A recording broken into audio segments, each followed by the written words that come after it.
நான் உங்கள் சிட்டிப்பாறை ஜோதிடர் சாதிராகவும் ஜெயபாலாஜி. அதாவது மனித வாழ்க்கையில் ஒரு போராட்டக்களமான வாழ்க்கை.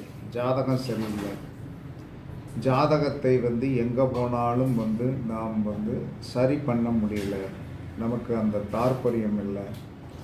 ஆனால் ஏதாவது ஒரு ஸ்பிரிச்சுவல் என்று சொல்லக்கூடிய இறைவனை எதிர்நோக்கி உடனே கிடைக்கக்கூடிய ஒரு ஆதிபத்தியமுடைய காலங்கள் இருக்கிறதா அப்படின்னு பார்க்கும்போது கண்டிப்பாக இருக்கிறது.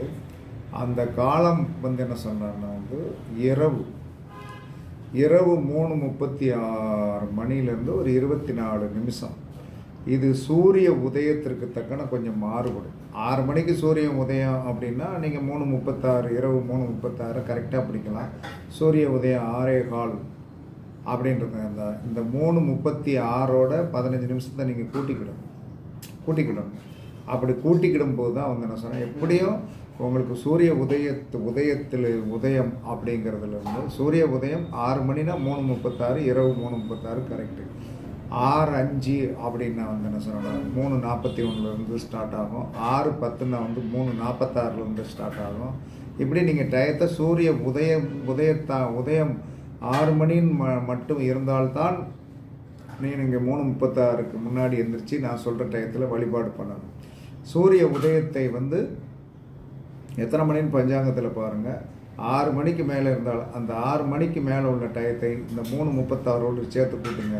அந்த டயத்தில் நீங்கள் எந்திரிச்சு இரவு 3:36 மணிக்கு மேலே 24 நிமிடம் ஒரு சின்ன விளக்கேற்றி நாம் வழிபட்டோம் என்று சொன்னால் 24 நிமிஷம் ஒரு நாளிகை தான். இந்த நாளிகையில் நாம் வழிபட்டோம் என்று சொன்னால் எல்லா காரியமும் நடக்கும் என்று சாஸ்திரம் சொல்கிறது. இந்த சில பேர் சொல்லுவாங்க அதெல்லாம் ஒன்றும் நடக்காது அப்படிமா. அதெல்லாம் கிடையாது. நாம் நினைத்து அதான் என்ன சொன்னா, தெய்வத்தால் ஆகாதனும் முயற்சி தன் மெய்வர்த்த கூலி தரும்ங்கிறது எதுக்கு வள்ளுவர் சொல்லி வச்சாருங்கிறது நினச்சி பாருங்கள். அதற்குண்டான மந்திரம் இந்த 3:36லேருந்து 24 நிமிடங்கள் நாம் சொல்ல வேண்டிய மந்திரம் வசி வசி சகலமும் வசி வசி சகலரும் வசி வசி வசி வசி சகலமும் வசி வசி சகலரும் வசி வசி சர்வமும் வசி வசி என்ற மந்திரத்தை நாம் தினமும் சொல்லி வந்தோம் என்று சொன்னால், ரெகுலராக சொல்லி வந்துட்டு அந்த 24 நிமிஷம் கழித்து சார் நம்ம படுத்துடலாம், தப்பெல்லாம் கிடையாது. அப்படி பண்ணி வந்தீங்கன்னா உங்களை நீங்களும் சமூகத்தில்